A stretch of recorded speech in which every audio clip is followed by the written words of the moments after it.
ತುಂಬ ಅಂದರೆ ತುಂಬ ಒಂದು ಅಭಿಮಾನ, ಸಂತೋಷ, ದೇಶಭಕ್ತಿಯನ್ನು ಮೆರೆದಿದ್ದೇವೆ.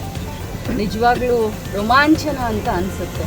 ಯಾಕಂತಂದರೆ ಇಷ್ಟೊಂದು ಸುಂದರವಾದಂಥ ತಾಣಗಳು ನಮ್ಮ ರಾಜ್ಯದಲ್ಲಿ, ಅದು ನಮ್ಮ ಉಡುಪಿ ಜಿಲ್ಲೆಯಲ್ಲಿ ನೋಡಲಿಕ್ಕೆ ಸಿಗ್ತದೆ. ಭೂಮಿ ಮೇಲಿನ ಸ್ವರ್ಗ ಅಂತ ಹೇಳಲಿಕ್ಕೆ ಬಯಸ್ತೇವೆ. ಇವತ್ತು ನಮ್ಮ ಜವಾಬ್ದಾರಿ ಜಾಸ್ತಿ ಆಗಿದೆ. ಗಣರಾಜ್ಯೋತ್ಸವದ ಅರ್ಥ ಅಂತಂದರೆ ಈ ದೇಶಕ್ಕೆ ನಮ್ಮನ್ನು ನಾವು ಸಮರ್ಪಣೆ ಮಾಡಿಕೊಳ್ಬೇಕು. ದೇಶದ ಐಕ್ಯತೆ, ಅಖಂಡತೆ ಮತ್ತು ಏನು ಜಾತ್ಯತೀತ ನಿಲುವಿನ ಮೇಲೆ ನಮ್ಮ ಸಂವಿಧಾನವನ್ನು ಓದಿ ಇವತ್ತು ನಮಗೆ ನಾವು ಏನು ಅರ್ಪಿಸ್ಕೊಂಡಿದ್ದೇವೆ, ನಿಜವಾದ ಅರ್ಥದಲ್ಲಿ ಆ ಸಂವಿಧಾನವನ್ನು ನಮ್ಮ ಜೀವನದಲ್ಲಿ, ನಮ್ಮ ಸಮಾಜದಲ್ಲಿ ಅಳವಡಿಸ್ಕೊಂಡು ಮುಂದೆ ಸಾಗುವಂಥ ಒಂದು ವಾಗ್ದಾನವನ್ನು ನಮ್ಮ ಜವಾಬ್ದಾರಿ ಇವತ್ತು ಜಾಸ್ತಿ ಮಾಡಿದೆ. ಇನ್ನೊಮ್ಮೆ ಎಲ್ಲರಿಗೂ ಕೂಡ ಗಣರಾಜ್ಯೋತ್ಸವದ ಹಾರ್ದಿಕ ಶುಭಾಶಯ. ಕರಾವಳಿಯನ್ನು ಯಾವ ರೀತಿ ಡೆವಲಪ್ ಆಗ್ತದೆ? ಬಹಳಷ್ಟು ದಿನದ ಆಶಯ ಥರ ಯಾವ ರೀತಿ ಟೂರಿಸಮ್ನಲ್ಲಿ ಕೇರಳ ರಾಜ್ಯ ಮುಂದೆ ಇದೆ, ಅದೇ ರೀತಿ ಪಕ್ಕದ ಗೋವಾ ರಾಜ್ಯ ಮುಂದೆ ಇದೆ.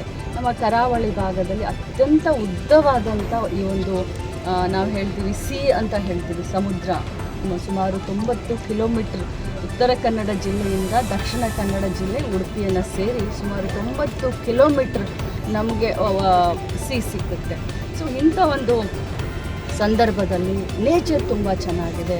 ಯಾವ ಕಡೆ ನೋಡ್ತೀರಿ ಆ ಕಡೆ ಗ್ರೀನ್ರಿ ಇದೆ, ಜನ ತುಂಬ ಒಳ್ಳೆಯವರಿದ್ದಾರೆ. ಸೊ ಟೂರಿಸಮ್ಗೆ ಹೇಳಿ ಮಾಡಿಸಿದಂಥ ಒಂದು ಸ್ಥಾನ ಅಂತ ಹೇಳಲಿಕ್ಕೆ ಬಯಸ್ತೇನೆ. ಮೊನ್ನೆ CM ಅವರು, DCM ಅವರು ಎಲ್ಲ ನಮ್ಮ ಕರಾವಳಿ ಭಾಗದ ಜನಪ್ರತಿನಿಧಿಗಳೊಂದಿಗೆ ಚರ್ಚೆ ಮಾಡಿ ಮೀಟಿಂಗನ್ನು ಮಾಡಿದ್ದೀವಿ. ಒಂದು ರೋಡ್ ಮ್ಯಾಪನ್ನು ತಯಾರಿ ಮಾಡ್ತಾಯಿದ್ದೀವಿ. ಅದು ದಕ್ಷಿಣ ಕನ್ನಡ ಜಿಲ್ಲೆಯ DC ಇರ್ಬೋದು, ಉಡುಪಿ DC ಇರ್ಬೋದು, ಉತ್ತರ ಕನ್ನಡ ಜಿಲ್ಲೆಯ DC ಅವರ ಆಗಲಿ ಅಥವಾ ಟೂರಿಸಮ್ನ ಎಲ್ಲ ನಮ್ಮ ಡಿಪಾರ್ಟ್ಮೆಂಟನ್ನು ಮುಖ್ಯಸ್ಥರು ಸೇರಿಕೊಂಡು ಒಂದು ರೋಡ್ ಮ್ಯಾಪನ್ನು ತಯಾರು ಮಾಡ್ತಾಯಿದ್ದೀವಿ. ಲೋಕಲ್ ಇನ್ವೆಸ್ಟರ್ಸನ್ನ, ಫಾರಿನ್ ಇನ್ವೆಸ್ಟರ್ಸ್ನ, ರಾಜ್ಯದ ಮೂಲೆಯಿಂದ ಇನ್ವೆಸ್ಟ್ ಮಾಡೋರನ್ನ ಅಥವಾ ದೇಶದಿಂದ ಇನ್ವೆಸ್ಟರ್ಸ್ನ ಕರೆದು ಮುಂದಿನ ದಿನದಲ್ಲಿ ನಾವು ಅವರಿಗೆ ಒಂದು ಈ ರೀತಿ ನಮ್ಮ ಅವಕಾಶ ಇದೆ ಡೆವಲಪ್ ಮಾಡಲಿಕ್ಕೆ. ಅದು ಹೋಟೆಲ್ ಟೂರಿಸಮ್ ಇರ್ಬೋದು, ದೇವಸ್ಥಾನಕ್ಕೆ ಸಂಬಂಧಪಟ್ಟಂಥ ಇರ್ಬೋದು, ವಾಟರ್ ಸ್ಪೋರ್ಟ್ಸ್ ಟೂರಿಸಮ್ ಇರ್ಬೋದು, ಅನೇಕ ಒಂದು ಇದರಲ್ಲಿ ಟೂರಿಸಮ್ನ ಬೆಳೆಸಲಿಕ್ಕೆ ಅವಕಾಶ ಇದೆ ಅಂತ ಅವ್ರನ್ನೂ ಕೂಡ ಆಹ್ವಾನ ಮಾಡ್ತೀವಿ.